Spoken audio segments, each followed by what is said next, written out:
I'm Liam Billingham. I'm George Rogopoulos. And this is Oeuvre Busters. Maybe? Is it? How does one, when we were... when I was telling people about the show early on, they were like, well, what are you busting? And I was like, come again? They were like, it's called Oeuvre Busters. What are you busting? And I was like, oeuvres.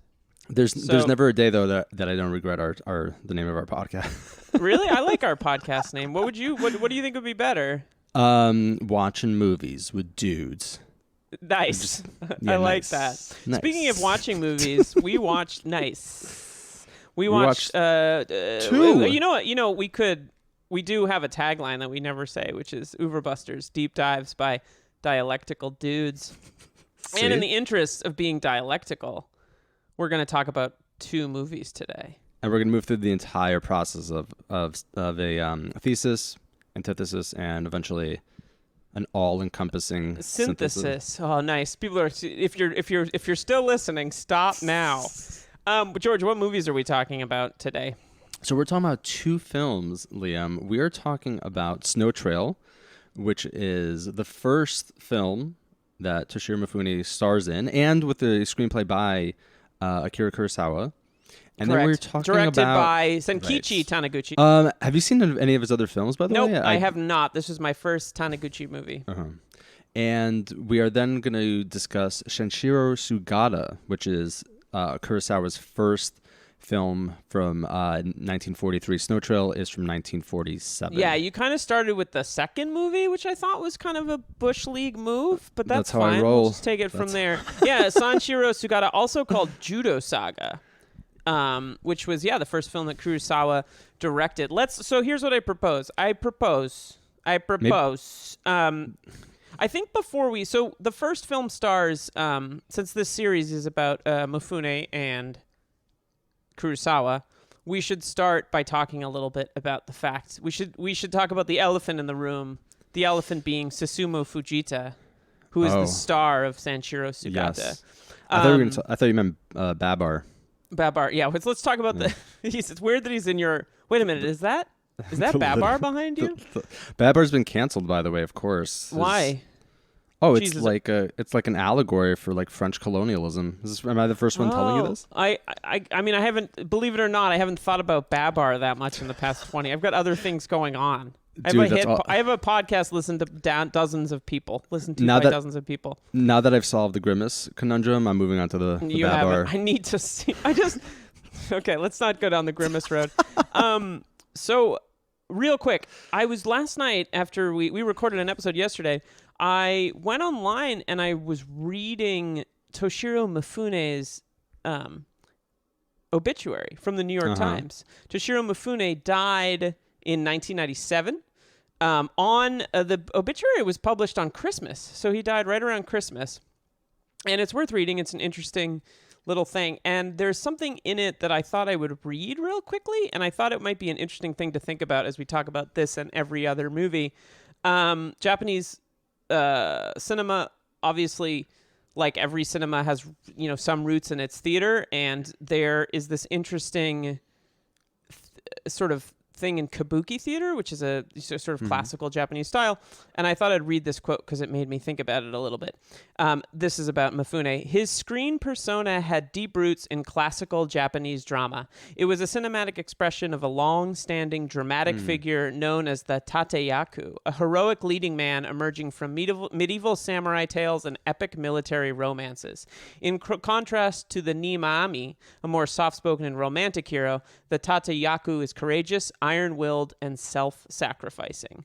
To this, Mr. Mifune brought a sense of ironic self-knowledge and intense sexuality, which I thought was super interesting because we spent a bunch of time in there's a lot of different kind of ways that this is written about. There's also this thing in kabuki theater called the aragoto, which is like a great hero of the kabuki tradition, and their face makeup is quite bold. And you can see this in some Japanese cinema. And then there's the wagoto, which is like a softer, gentler character. And this got me thinking a little bit about our Philip Seymour Hoffman alpha beta kind of correlation that we've talked about before. And it almost seems like those character types were like really clearly defined in the kabuki tradition, which I just thought was an interesting place to start from, because early in his career, Kurosawa's films predominantly starred Susumu Fujita before he moved over to Mifune. And it's kind of an interesting way to think about, because there's also the fact that it seems like Mifune had like a cerebral relationship to these definitions. Like he feels like in some ways a really modern film character, or modern film actor, I guess I should say. And this might be an interesting way to think about him. So I thought I would share that because I was reading about that last night. Yeah, no, that's interesting. So, sorry, just to clarify, so in comparison to these two actors, you mean in the sense that they're both in some sort of way like representations of different aspects of Kurosawa's personality, or that they... No, I guess a Japanese tradition. Oh, in the Japanese tradition. And okay. they seem to, like, again, I'm looking at this through my lens, but it seems like there seems to be a correlation with the alpha beta male kind of type. And I think it's going to be interesting to think about whether we would view Toshiro Mifune as kind of a Tatayaku, the heroic leading man, bold type, versus the Nimami, which is like a more soft-spoken kind of character. Like, I think he straddles those two, and I think it'll be interesting to talk about. I mean, even in something like Snow Trail, too, where I think the characters, for the most part, like very one-dimensional, he does do a great job, I think, of bringing like nuance to the characters. So he's both kind of, obviously, threatening and kind of cocky and self-assured, but there are also like these moments of vulnerability. Right. So like it's funny too, because I tweeted out like one of those moments where like he spits like in disdain. God, yeah, he's such a beautiful human to yeah, look at. he's like a basically beautiful man, but also like in that like spitting in disdain, there's just so much that he does. Yes. With his face and his body posture, and it's like just so fucking amazing. Like there's like 5 seconds where he encompasses like all these feelings of like, again, like disdain and right, vulnerability and just attitude. It's just a great fucking moment. I think a great way to start with this would be to begin by talking about Sanshiro Sugata, because I think it might be interesting to look at that film and specifically the male performance in that before, and then we can jump forward, because we're gonna move away from kind of like Susumu Fujita is in a bunch of Kurosawa movies, including some movies that Mifune is in as well. So it'll be interesting to kind of see that. Do you want to give a quick Sanshiro Sugata plot summary? Yeah, sure. So Sanshiro basically just tells a story of this young dude, the titular Sanshiro Sugata, who is looking for a jujitsu master. He does eventually kind of like find this master, and he has to like quickly learn that jujitsu is not just simply all about like the physicality or the brawn or the natural strength that he possesses, but that it's about all these other kind of like emotional and philosophical issues that come with it. Eventually what happens is he gets kind of romantically involved with this woman whose father he has to eventually fight. And he does fight this older man. He kind of beats the shit out of him. And then this eventually kind of leads to a final battle with this other gentleman whose name I forget. I think it's Higaki. Higaki. Yeah, who plays this kind of almost like other like judo master who has been kind of like haunting him throughout like the entirety of the movie, and it kind of ends there. And it's all, in many ways, it's kind of like almost like a conventional kind of martial arts, and I put that in quotation marks. It's a sports movie. But it's a sports movie. I want to talk about it as a sports movie, like as a Rocky-esque kind of sports movie. Yeah, it's kind of a sports movie. You're right. You know what? At some point, he says it's a sport too. Or at least in the translation. One thing we should mention briefly is that he plans to become a jiu-jitsu student and ends up becoming a judo student, and that was like an important distinction, because as I understand, it's a different form, and the film takes place in like the late 1800s, and at that time judo was kind of an evolving art. It was an evolving martial art, and a lot more people were doing jiu-jitsu, and so for his decision to study judo is not what he'd planned on in the first.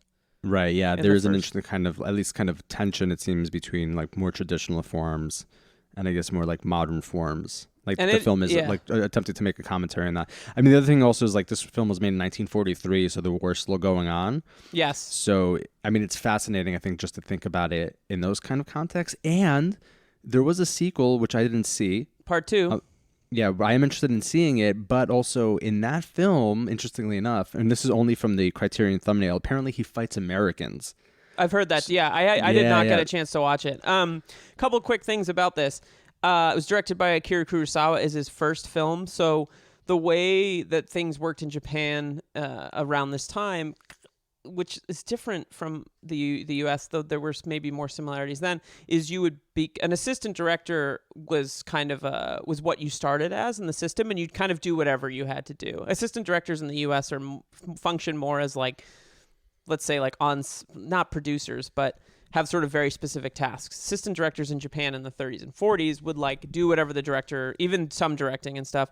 This is the first feature he did. He apprenticed under a guy named Kojiro Yamamoto, who made a lot of films, who helped him write work on this. Kurosawa wrote and directed this movie. He apparently wrote it in a single sitting. It's an adaptation of a book by Musashi Miyamoto, and it was produced by Keiji Matsuzaki.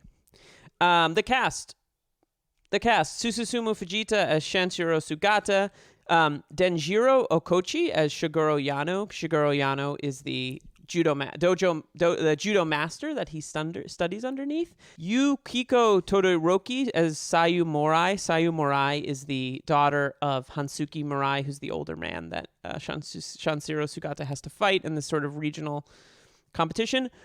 Ryonosuke Tsukigata as Genosuke Higaki, the sort of villain who is controversial because he was westernized. There was like some controversy about him being a westernized character.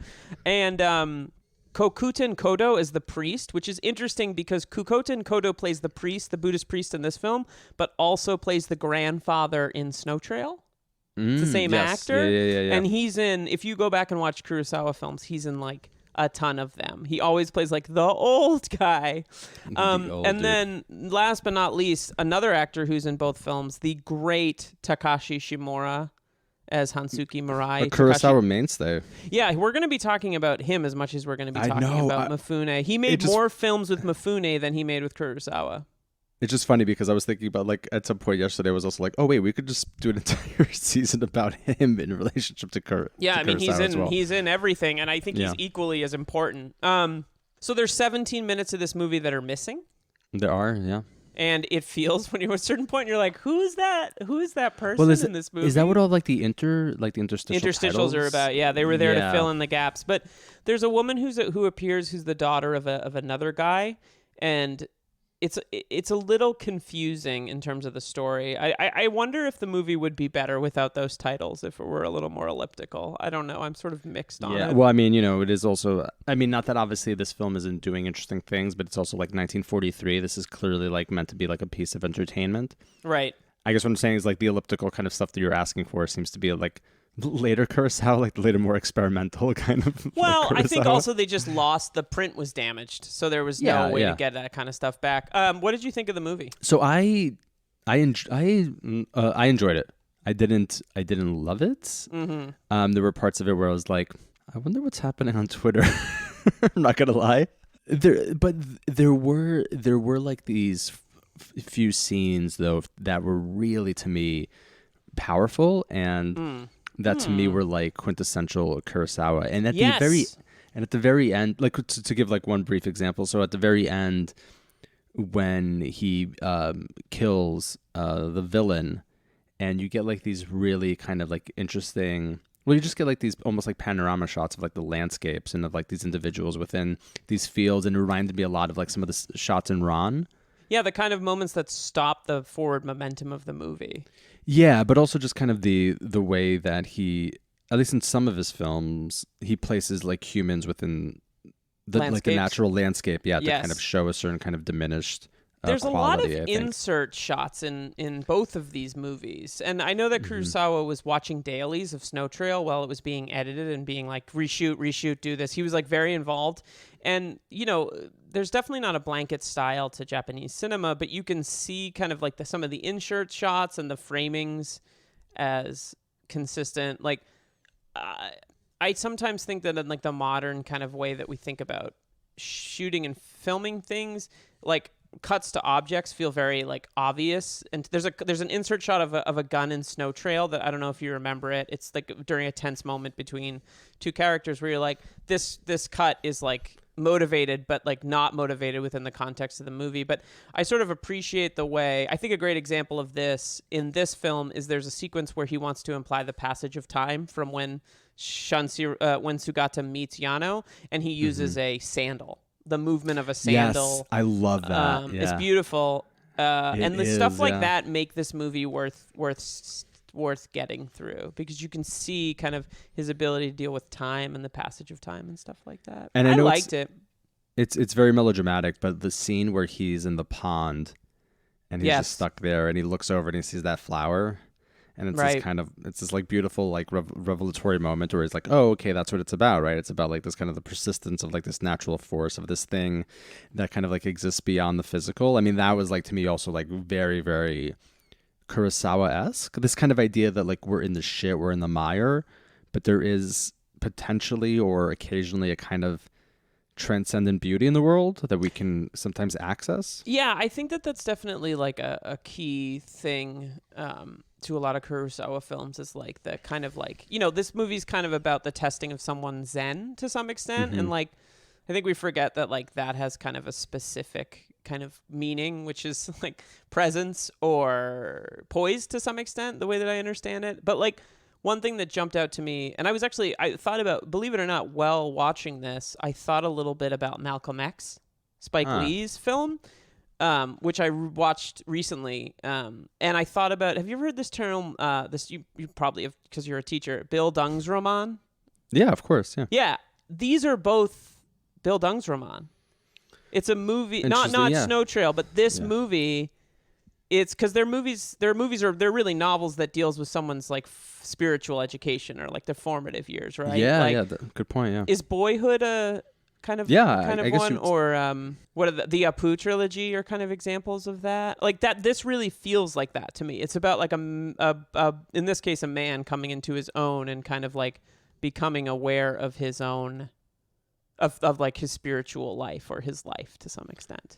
Yeah, no, totally. And I think it does like a great job of, again, making it like you could see that Kurosawa is dealing with what is like the source material, which obviously I don't know, but I'll buy you a copy of the copy, Miyamoto novel. Yeah. But in Japanese. I'm assuming it's pulpy, and I'm assuming it's kind of middlebrow. I don't know to what degree it's like it was a pop literature. It was a pop kind of book. Yeah, well, so it's like literature. Hold on, it's not literature. Let me take off my Dan Brown wrote it. Dan Brown wrote the my tweet. Dan Brown and John Grisham. It was weird. Jeez. What a lethal combination. Musashi Miyamoto is the John Grisham of 1930s Japan for sure. But I think what he does is that he like he attempts to like take the source material and kind of like elevate it, or to make of it something more than just simply like a story about like again like this dude who learns this kind of martial art and then beats the shit out of other dudes. I'm resistant to say that he elevated it because I haven't read the original, but you know, it's certainly I'm going for it. I'm going to be totally irresponsible and say that sounds like you.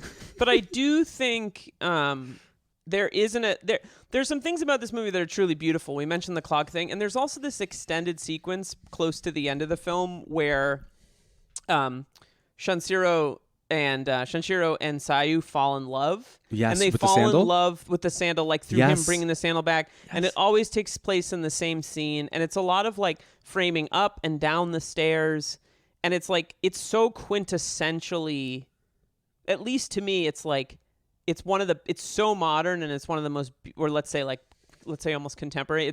It feels so like it could be done that way now. Like it's beautiful. You can feel the time passing, and like there's that like thing that Kurosawa does better than anybody, which is like nothing changes, but everything changes, and the performances are perfectly built so that like you maybe see 3 exchanges between these two people, but you understand what's happened to their relationship. You know, it's funny too. Well, first and foremost, I'm glad that we're totally vibing across the continent. That we like, we both selected like the same 4 like scenes in this film that are kind of like easily like the most kind of transcendent or the most beautiful ones. Yes.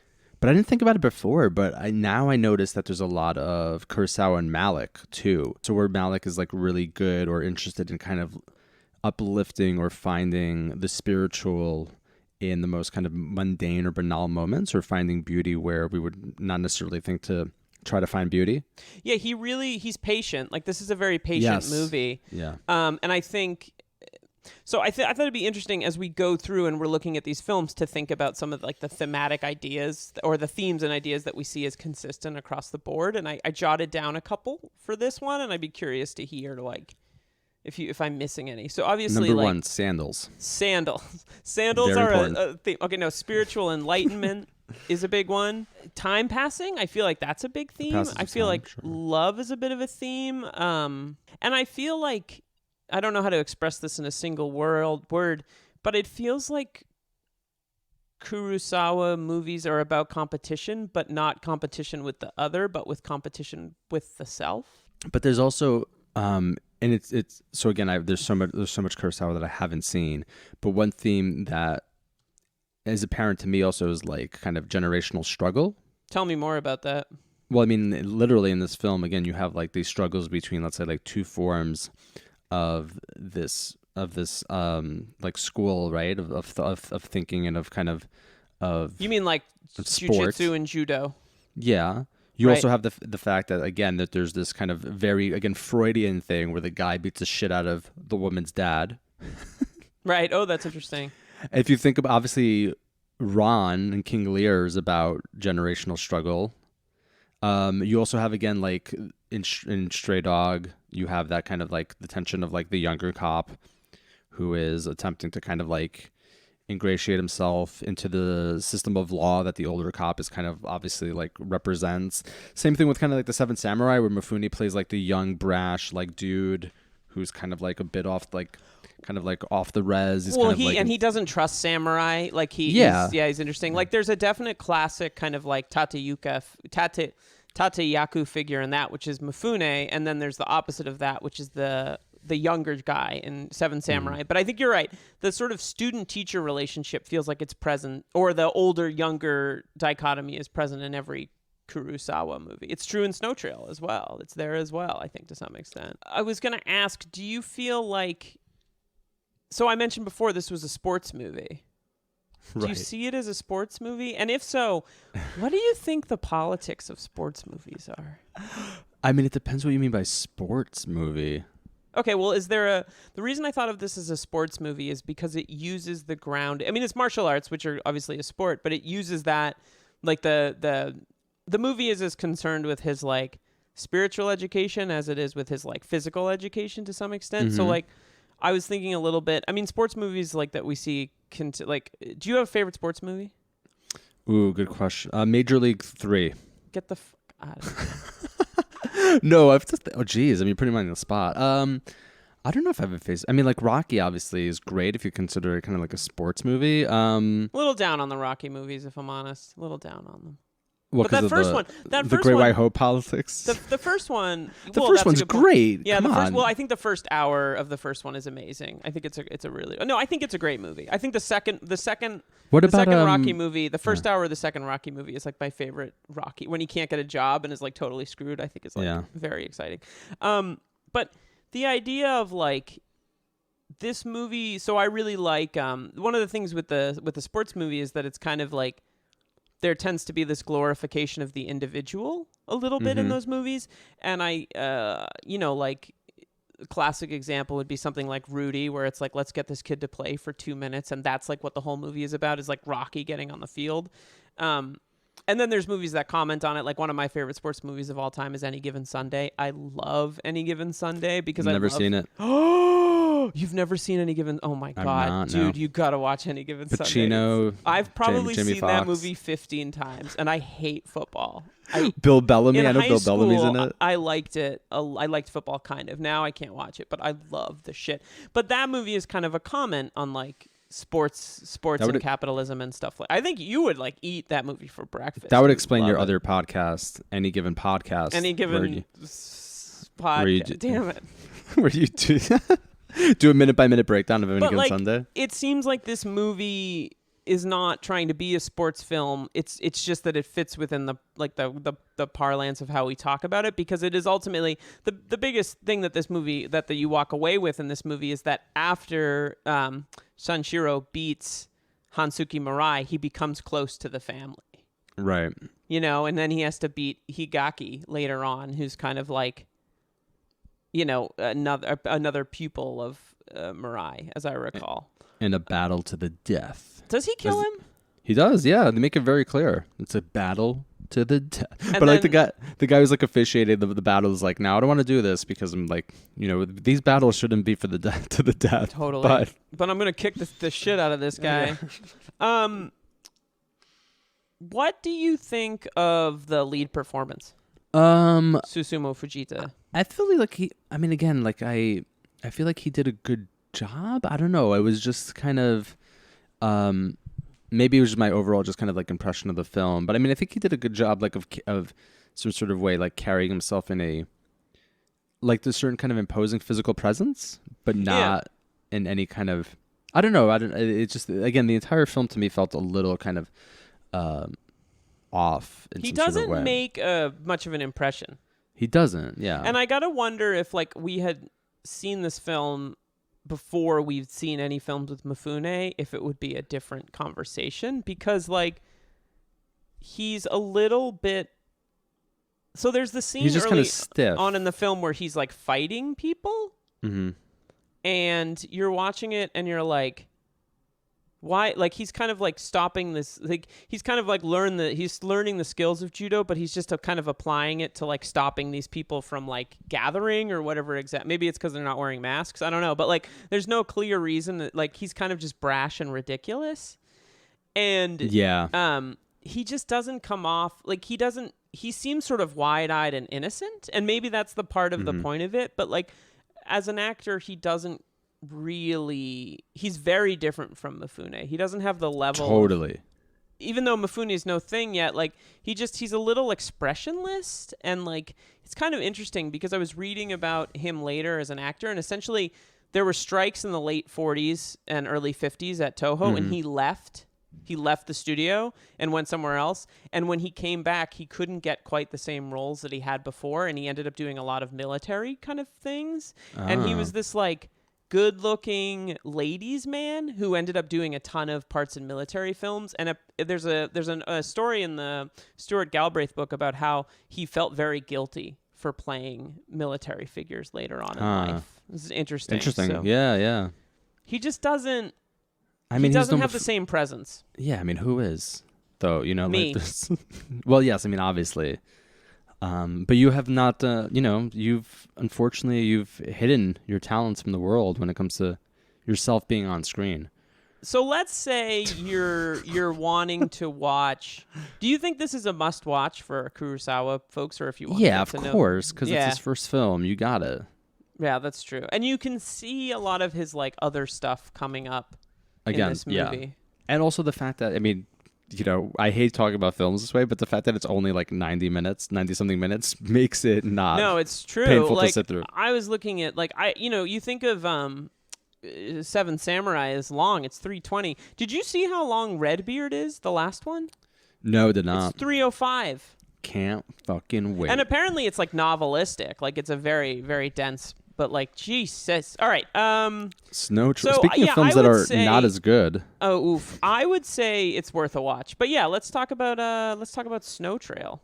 So Snow Trail is a rather Hitchcockian film about 3 bank robbers who get holed up in a lodge up in these mountains, these kind of like secluded mountains. Yeah. So they get stuck there. They've just committed like a robbery. And they're stuck in this lodge with this woman, her father, and this like mountaineer.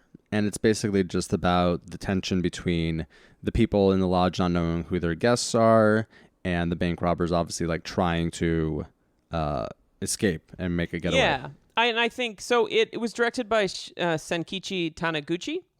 It was written by Akira Kurosawa with Taniguchi, and it was produced by Tomoyuki Tanaka. So it's probably worth saying that that the tension is predominantly between Iijima, played by Toshiro Mifune, in his screen debut, and Takashi Shimura as Nojiro, who's the older kind of... Takashi Shimura was one of those actors who, I swear to God, he might have been... So this film was made in 1946, right? In 1946, how old was Takashi Shimura? Takashi Shimura in 1946 was... How old do you think Takashi Shimura was in 1946? 38. Yeah, he was 40. Yeah, this is a guy he looks so much older. Who he was our age in Sanshiro Sugata. Which is crazy because he really always comes off as an older, he always plays the like smart older guy in Kurosawa films. Yeah. Well, again, yeah, like it just when was Stray Dog? Like how many years? Only like a number, like what? Couple 3 or 4 years later, yeah, 2 years later, 2 years after. Yeah, 2 years later, and in that, he's clearly like supposed to be playing a dude who's like in his like late 40s, early 50s at least. Yeah. Kakitake Kono plays Honda, their sort of mountain guide. Setsuko Wakayama plays Haruko, the young girl who sort of becomes a stand-in for Takashi Shimura's Nojiro's character's daughter, who we find out has died before the film starts. And then the last major part is Kokuten Kodo as Haruko's grandfather, is the same guy who is in Sanshiro Sugata. So kind of interesting. I actually made a mistake. Yoshio Kosuke is Tagasuji, who's the guy that they're the third bank robber, if I remember correctly as well. Mifune's fee to be in this movie was Taniguchi agreed to buy him new clothes because Mifune was showing up on set or showing up at the studio every day because he was training to be an actor, and he kept showing up in the same clothes, and he also slept in those clothes. Jeez. Which is something I read about Kurosawa, as in the early days he never changed his clothes at all. Whoa. At all. Did you like this movie? No. I did not like this movie. Hot, coming in hot. Coming in hot. Yeah, there were elements of it that I thought were kind of interesting and well done, but this, I don't know, it did not do it for me at all. Again, some of the tension I thought was great. I loved it when like Mifune was on screen. He's actually, even though he plays one of the major roles in the film, he's not. I mean, he's central, I guess, but he's still also kind of like a bit... It doesn't revolve around him. He gets top billing, which is interesting, and probably a move by the studio to get more attention on their younger stars. Because, but yeah, it's kind of a showcase for Takashi Shimura as Nojiro. Totally, yeah. Who is great in it. I liked this movie. I found it hard to watch. I find it harder to watch older films during the day. I watched this during the day, and I was just like... Oh boy, it's a very slow kind of film. It takes its time. What did you think? So the first two scenes of the movie almost function like early scenes in Shakespearean histories, where you get or dramas or I was gonna say dramas, Greek tragedies or those. Yeah, well, it's the same thing where you have characters we're never going to see again functioning as a kind of chorus. In the first scene, it's the police trying to find these bank robbers on the mountain. And the second scene is two innkeeper worker types talking about the bank robbers. And we never see these characters again. Right. It feels like it goes on forever before we get to... Iijima, Nojiro, and Tagasuji, right? Or I forgot about those two dudes because there's like some banter. There's like some sort of like comedic you read kind too of like many back Mr. and forth. novels, yeah. There's and it was like, oh, all right. Like I'm assuming. Well, at some point also I thought like, oh, they're at the lodge. Well, and there's also that comedic scene, right, where they're like in the sauna or in the spa, the water together. Remember that? Yes. And they're looking. Yeah. They want to see his hand because he's missing fingers. Right. So like, there's this. Yeah. Totally. What works for moments. me about this movie is the kind of, I don't know if it's a Bildungsroman so much, but it is, again, the spiritual, it's not, but there is the spiritual, the way that Shimura's character changes from like criminal to reluctantly involved with the like kind of violence that Mifune is a part of to like outright wanting to save Honda's life and not wanting to he just changes. He sort of like is reminded of his daughter and his life before he became a bank robber. And I thought that was really effective, and I cared very much about his character. I think Takashi Shimura has like the greatest eyes in all of movie history, because he has like the most innocent, nicest eyes. And like there's a scene at the end where he's looking out the window at the snow and kind of trying to before he goes off to jail, probably. But it's a slog to get there. I'm glad that I got to the end of this movie, but I don't know that I'm like 100%. I don't know if it's a great opportunity to see Shimura and Mifune before they do like kind of their great roles. But let's talk a little bit more about Mifune. What kind of performance is this? Obviously, like, it's early. The material isn't, I think, kind of up to his talents. But again, he does like what Mifune almost always does.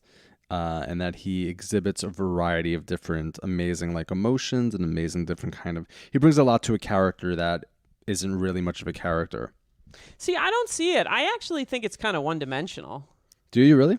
I mean, like, it is, but that's what I'm saying. But they're like, he inhabits the role, or like when there are these moments when he's on screen where you could tell like he is activating something, or at least attempting to bring something to the character that isn't there. That's true. Well, one thing I think the movie does very well is make him feel excluded from the kind of relationship that Shimura develops with the family, and how there's something good in so like Mifune didn't want to be an actor. He didn't care about acting. Like there's a quote from the Galbraith book where he's like, I didn't want to do anything that like involves my face. Like I don't want to rely on my face to make a living, which is crazy because he has like, I think, agreed upon like one of the most beautiful faces in the history of movies. He's a good looking dude, yeah.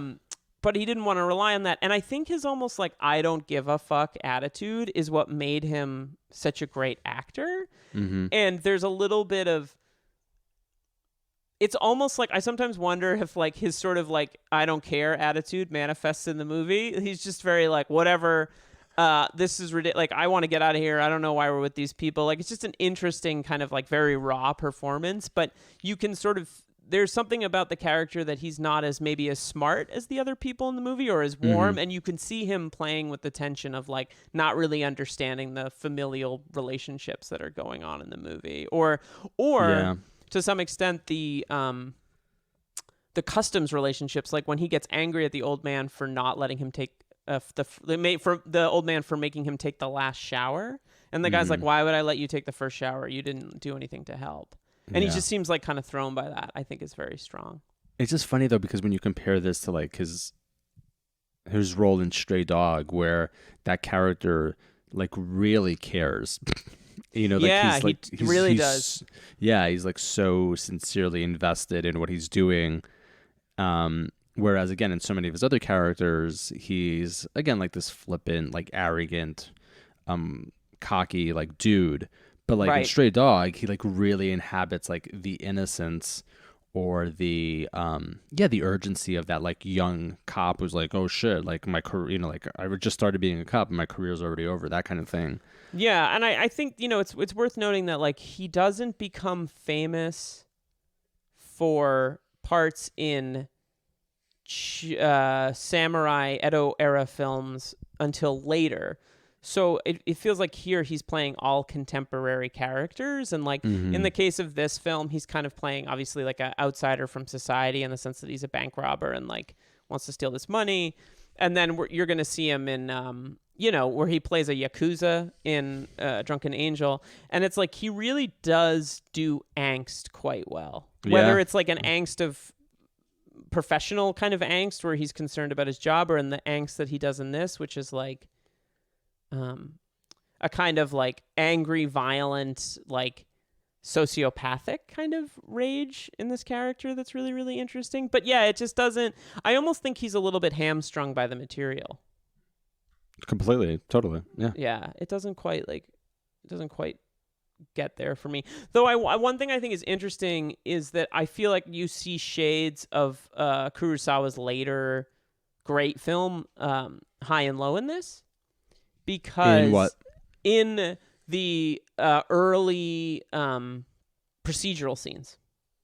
Okay. When you see the right. cops, because High and Low, I know you haven't seen High and Low, but it's almost like two different equally amazing movies. The first hour being Mifune's character is very prominent in the first hour and then almost disappears in the second hour of the movie as the cops close in on a kidnapper, and it's like a procedural. So you can kind of see the kind of fascination with the crime stuff in this movie, and obviously it's a different kind of part, but I feel like I wonder, to bring it back, I'm sure that Kurosawa saw this movie and was like, hey, I think Mifune can do a lot more with... He's a really, really... There's that famous quote from Kurosawa where he says that like most actors require 10 feet of film to get an idea across, and Mifune can do it in 3 feet of film. He's like, speed of reaction is so strong, and you have to wonder... I mean, obviously he saw this film, he saw the dailies and was like, holy shit. Yeah. This guy can act. Yeah, he's a presence, without question. And I think it's interesting to come back to that idea of like the kind of, in that New York Times quote where they say that he brought a sense of ironic self-knowledge. Like, he's thoughtful. You can see him thinking his way through this movie. Wouldn't you agree? Yeah, no, totally. Yeah. So it's interesting to think about like what maybe like that disdain, let's say, for being on set or just having the camera pointed at him, that Right. you were kind of saying like, oh, maybe this is just kind of like in some sort of way an annoyance at a professional demand. Like, oh, like I'm an actor, this is my job and I like hate doing it. But also, I mean, I read it more as just kind of like this discomfort of like, I mean, like, I don't know, discomfort of being in the world, or a certain sense of like existential ennui that I think like he brings to like a lot of his characters. That's a really interesting... Well, he wanted to be a cameraman, right? Yeah. He's on the opposite side of the camera that he wants to be on. And Talk about the dialectic. Ooh, talk more What about happens? that. Please don't. What happens, Liam, when the cameras are on you? But I do think, to that point, the idea of this guy, looking back on the first film, when you're seeing this film made in 1941 about a guy who's kind of like wants to learn this martial art, is kind of resistant to the spiritual side of it, and then grows over the course of the movie. To see that as this film that Kurosawa writes in 1941 about like a traditional kind of Japanese cultural thing, to then write this movie where the main character, not only does the actor not want to do what he's assigned to do, like you're the actor, but he also plays a guy who like does not want to live in society in the way that other people does. Like, he steals money and he's a criminal and he does all these things. Like, it's interesting to see that in just a 6-year period we get a wholly different kind of movie from a director. That's interesting. And Mifune plays the kind of non-traditional, for lack of a better word, character, the like young, brash person that has no connection to like his hometown as Shimura does. Like, Shimura's like thinking wistfully. He hears the old Kentucky home song and he doesn't know what it is, but he's like, he thinks about his daughter and his life. And Mifune is like, hey, can we go? I want my money. I totally also forgot about that. The use of that song. It's really interesting. In the movie. Yeah, it is a really interesting kind of like, yeah, just, I mean, I was thinking about that. I was like, geez, what is this like really folksy, like American song doing in the middle of this film? Well, and this film's from 1947. So where are we in terms of like, we're post-war, obviously. We're post-war at this point, and like, American kind of cultural, it's America's probably influence on Japan is definitely starting to play a part in the cultural thing. And but it's just interesting that song becomes like a sentimental thing, like for this other character. It becomes a way for him to kind of, again, like reconnect with this lost past. Do you think the movie has any sympathy for the Mifune Ijima, the Mifune character? Not really. You think it's kind of, do you think it's He's moralistic? Just like a foil. Yeah, of course it's moralistic. Totally. Yeah, I wonder also, again, it's not like if the screenplay is Kurosawa attempting to, again, like do something more commercial, or to do something that he knows that he thinks people would like. Because there is a certain kind of, I mean, the ending isn't happy in a traditional sort of way, but it is a kind of like, well, this was the right thing to do. It's a redemption kind of thing. Yeah. And so part of me is like, like thinking about, again, like the Kurosawa in Rashomon who was pissed or annoyed that he had to like redo the ending because the studio was like, no, your ending is too dour. Put a fucking baby in there and make it, and then some sort of like optimistic note. Right. So I wonder, and obviously, like, again, like writers and artists are complicated. Whatever's happening at any given moment doesn't necessarily mean it defines their entire career. But it is, for me at least, interesting to think about, like, well, again, was he attempting to make this kind of film because he wanted to make a certain kind of like popular, again, like Hitchcockian suspense film that ends on a rather positive rather than a negative note? And I think that it's worth noting that it is interesting that this movie, two things are interesting. One, regarding that, because they were contracted to studios and not independent artists, he had to write movies. You know what I mean? Like, he was writing this. Yeah. He was working on another omnibus film, and he was writing, I believe he was also writing his film One Beautiful Sunday, if I remember correctly. So like, he had to, they sort of was an output they had to match. And, things had gotten slightly better because the studio people had food, I think, at this point. There were days when they were shooting these movies and everyone was starved because there was no food. But it's interesting to think about that, like how much of it is the result of, I think we all tend to think of it as like films as an expression, like an artistic expression, but there's also obviously in this case very much a need for a production, like just make the fucking movie, which I think results in some of the most interesting like stuff ever. Like the idea of, I'm always fascinated by like a time when they'd be like, this week you're working on this movie, next week you're working on this movie, and the things that resulted from that, because when you think about that on a larger scale, like that's how you get people like Michael Curtiz, the great director of Casablanca. Like they were just making movies all the time and you were assigned a movie, and they're incredible craftsmen. And like Kurosawa kind of straddles this an interesting line between being a studio director, like his career started in the studio, and then eventually he ends up making incredibly important expressionistic films that express things that he cares about because of the intervention of people like Coppola and Lucas, who like later would give him money to finish things. Like he kind of straddles both worlds in a way that Mifune kind of straddles like this kind of, Mifune might be a fairly early example of the cool bad guy. He's really cool in this movie. He looks good. His hair looks good. Like he smokes a cigarette well. He drinks the sake well. Like he's in later movies, he's always cool. Even when he's a piece of shit. Yeah. It's funny too, because earlier today I thought like, oh shit, he's kind of like Marcello Mastroianni in that sense. Like they're like just totally cool fucking dudes. Or like, again, I mentioned it the other day, but like Denzel Washington in Training Day is cool. By the end of the movie, you're like, this guy's a garbage person. But he's cool in a way that, like...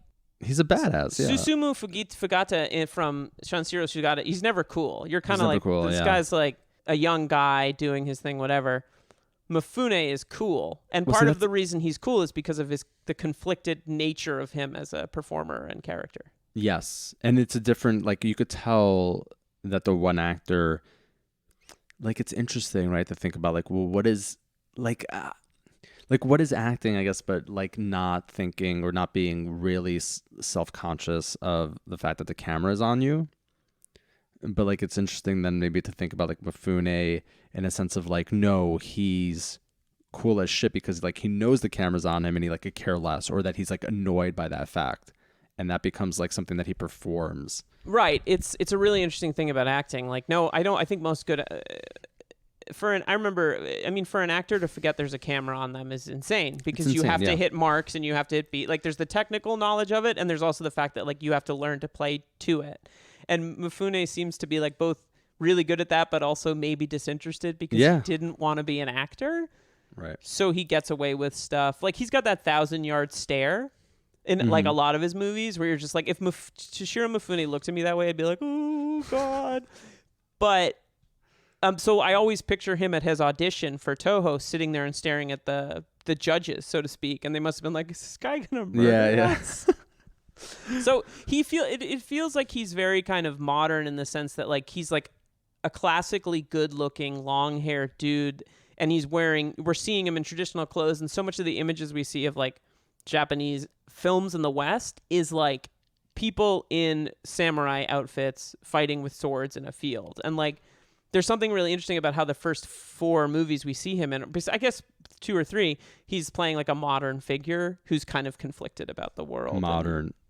You know, like Yeah, I guess yeah. maybe the better Contemporary. word is contemporary would be a better Right. word. Like our early images of him, and but the ones that people don't know as well, I think. Are Yeah, these. you know, shit, I forgot what I was gonna say. Something about Mifune. Maybe if I sing, it'll come to me, but it's not coming. Mifune. I think that at that point we wrap it up. That's it. You have anything else? Yeah. Actually, I remember what I wanted to say. Go, just please. very briefly, it's interesting to think about these films. Oh, this guy. Oh my god, 55, I'm gonna get a 47. sandwich. I'll be Oh, back. Yeah.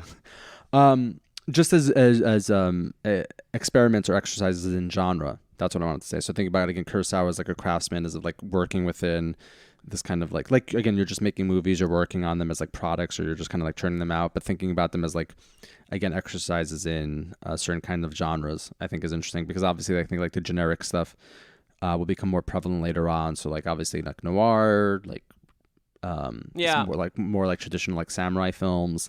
So I'm really kind of interested in kind of thinking about them also as these 2 great artists like working within particular genres and like blowing them up.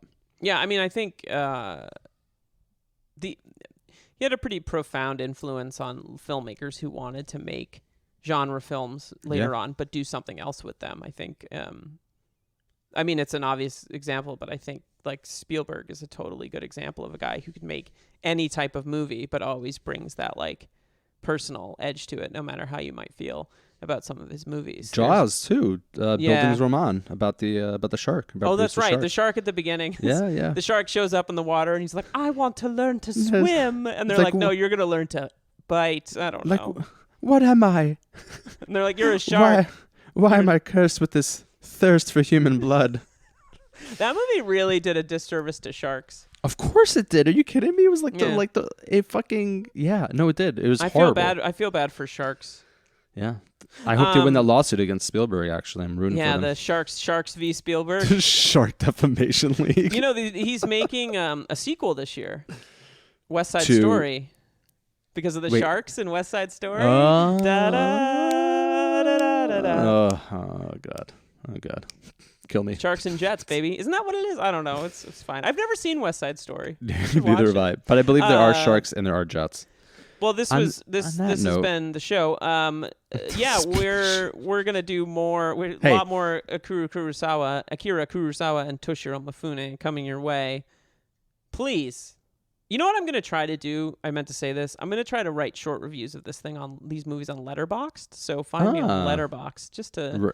And rate, review, and subscribe, people. And please rate, review, subscribe to the show. No new reviews because we recorded 2 episodes 2 days in a row, and we're not that popular. All the content. Well, this was the show with deep dives by dialectical dudes. This is the show. This is the show, guys. I'm Liam Billingham. I'm George Frigopoulos. And this was Oeuvre Busters. Motherfuckers. Whoa. Don't swear. Sorry. I love you all. Bye. I love you all. Bye.